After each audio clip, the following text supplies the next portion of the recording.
over something so small and petty. I see, I apologize, Baron. I didn't mean to pry. That's quite alright. Did you two want to ask something else? Baron Miguel, I would like to ask you about your activities on the night of the murder. Oh, am I in trouble? No, nothing like that. We're just gathering a full picture. I see. Well, let me think. The guests arrived at 5 o'clock, and we all sat down for dinner at this hall at 6, and that part went magnificently. Photographer arrived at 7 o'clock, but it wasn't until 7:30 we had a picture taken. My housemaid discovered the crime scene soon after that. I see. Is there something else I can help you, Mrs. with? I think that'll be all, Baron. Thank you very much for your time. It was a pleasure. Have a delightful day, Mrs. Did you get all that information you needed, Falcon? I hope so. Don't worry, if everything goes wrong in the trial, we could always just wing it! Terrible, just terrible. Let's head back to the office and get some rest. A new day. I'm gonna check back here at this dude's house. It's the day of the trial. Stop messing around. We need to head to court already. I was just... No! We're gonna be late! Oh, dang it. I guess there's only one option. Falcon and Sparrowson stand inside the marble portico of the Palais de Justice, awaiting the opening of the Tribunal de Grande Instance. Falcon. Are you nervous, Falcon? Of course I'm nervous. We're woefully underprepared for this case.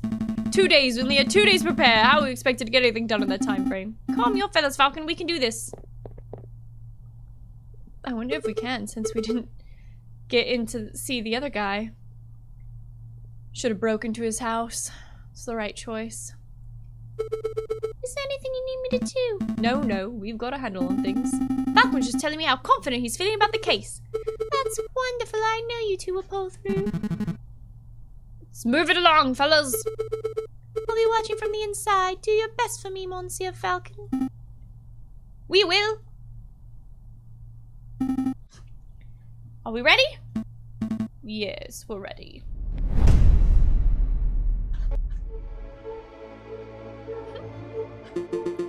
Alright, settle down, everyone. Settle down. Is everyone here? JJ Falcon present. The defense is ready, Your Honor. Rupert Remington present. The ready is your prosecution, Your Honor. Darn, that's not right. Gosh, where are my notes? Ha, I knew it. Knew what? Rupert and I went to Paris Law School together. He was in all my classes. Oh, was he smart? Oops, no. He always scored the second worst marks in the class. I can only assume that he bubbled through the final exams and the luck was 2 rabbit feet. Unless he's improved considerably, you might have already had this trial in the bag. That's good to know, would say Sparrowson. If Rupert scored the second lowest marks in class, then who scored the lowest? I choose to exercise my right not to self-incriminate. Oh, here it is. The prosecution is ready, Your Honor. Are the jury all present? All present and accounted for, Your Honor. Hey, Falcon, I thought there were only 6 members of the jury for cases like this. Why do I count 8? Oh, those 2 birds with the funny hats are the associate judges.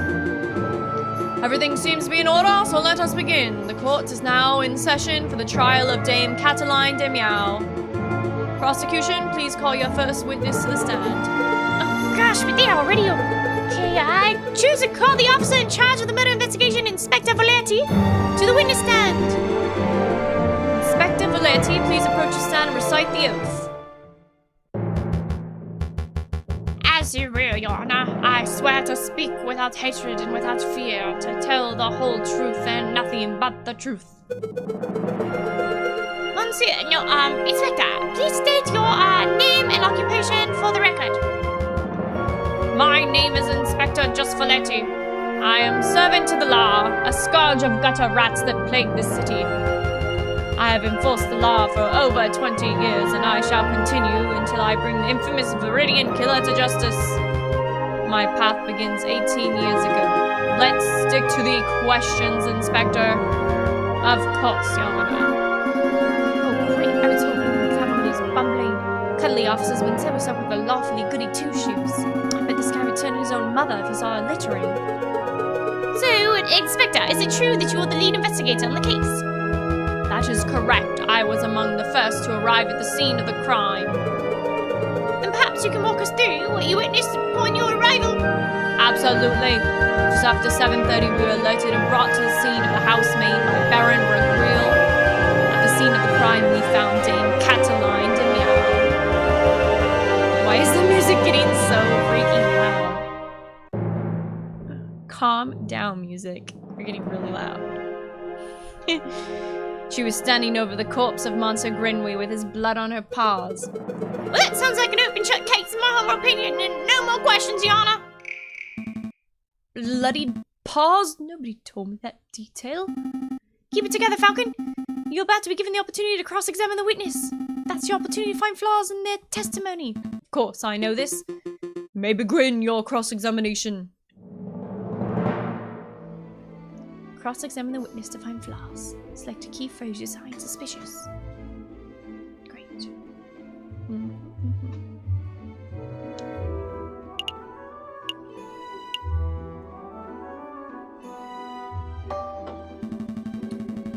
I would like to ask about the corpse. Go on. What was the cause of death? It was immediately obvious when I arrived on the scene. He had a gaping slash from shoulder to thigh. Blood was everywhere. I spoke with the coroner and he was agreeing. The frog died from blood less directly caused by the open wound. Let's see. I suppose there's no chance of arguing that it was an unrelated injury. Do you have another question?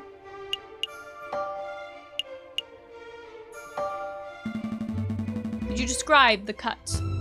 Certainly. It's a single vertical slash. It was a fine and deep cut, the sort you would expect to see from a sharpened saber or a surgeon's knife. Or a cat's claw? Certainly. You say a saber knife could have inflicted the wound. Isn't this a line of investigation that's worth pursuing? Don't be daft, Falcon. Did you see or hear anything about a knife or sword at the crime scene? I did not. But why would I say I did? Let's just say I did. I did. There was a sword in the main hall, wasn't there? I think the police would have noticed a thing like that. No, Monsieur Falcon, there was no sword at the crime scene. These sorts of observations are ridiculous and dangerous. Judge! Judge! I concur. Defense, be more careful with your lines of inquiry. I lost faith with the jury. Okay. No. Let's be better. Let's be better. We can win this.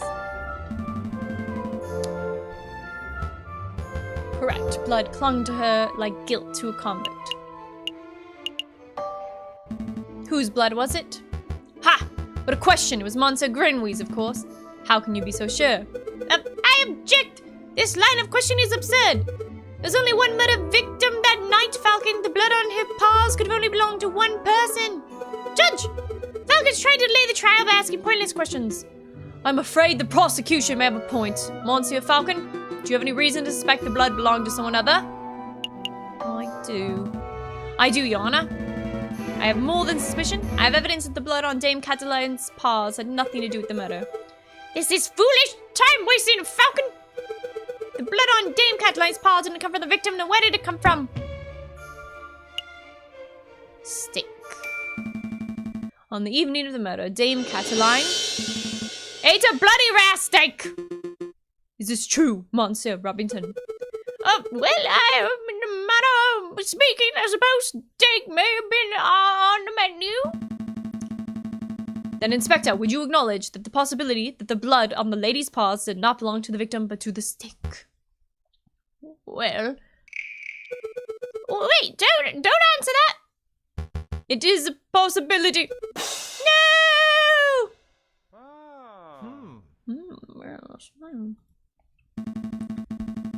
Is it possible you arrested an innocent bystander simply for being a messy eater? Hold on just a minute, Falcon. You're overlooking something crucial.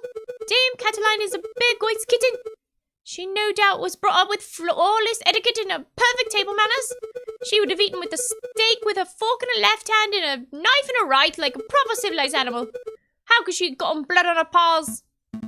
That is a good question, or at least it would be at an ordinary dinner banquet. But but as it happened, something was missing. Dame Cataline was forced to eat steak with a pause because the silverware of the household had previously been stolen. Stolen? I don't recall any mention of that in the police report. We weren't aware of anything missing from the Rogue residence when we performed the initial investigation. But as it happened, Baron Regrell approached us about this very subject last night. Ah!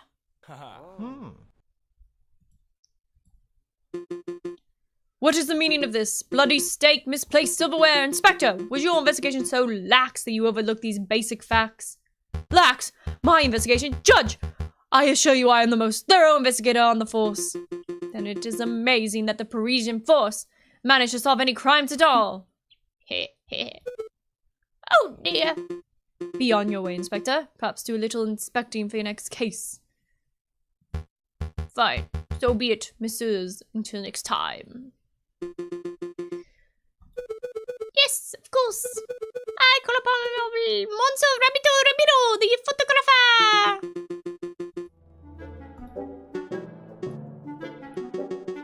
How does this guy sound? It's a little cliche, to be perfectly honest. Could the witness please introduce himself for the court? As if anybody in this courtroom does not immediately recognize me. I am the great Monsieur Rabito Rabino, cutting-edge photographer and visionary. I don't just take people's pictures, I capture their very essence. Je suis l'été, tu es nun pip. You may have seen my works in hip magazines, Le Branch or Sestruit. I can send you tweets if you like. What on earth is a tweet? Bird-to-bird communication. Come on, Falcon.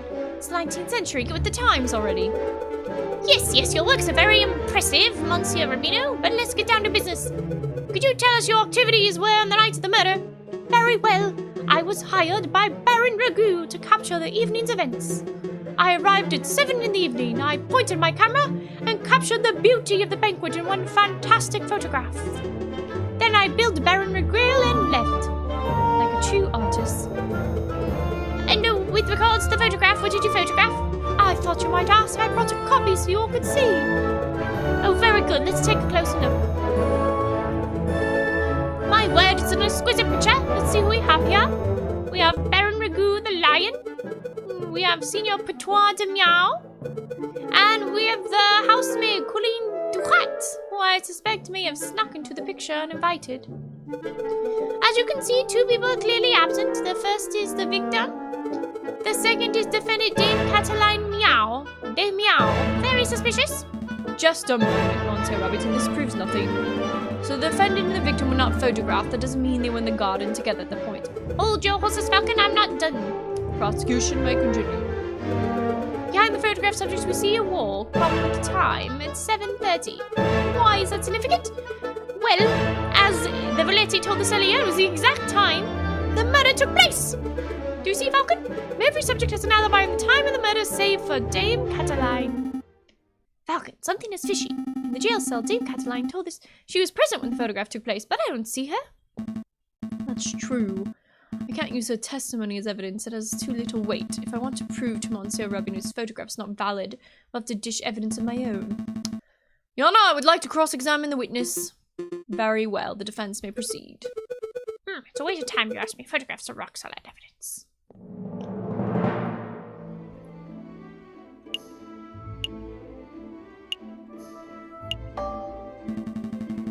You say you arrived at 7 o'clock? Give or take a couple of minutes, yes. How do you know you arrived at 7? Well, the clock in my house read 6:45 when I left, and the walk to Chateau Cuneer was about 15 minutes. I don't claim to be I totally forgot how his voice sounded. I don't claim to be a flawless timekeeper, but I'm a professional. I always stick to an appointment. Do you have another question? Oh wait, he didn't actually say that. How long did it take to set up your camera? It took perhaps 25 minutes to find a shooting location, put together the camera, and ready the film. So you arrived at 7, and the photograph took place at 7:30, and you spent 25 minutes setting up. That leaves 5 minutes unaccounted for. You aren't suggesting that Monsieur Rabino did something nefarious in this small window of time.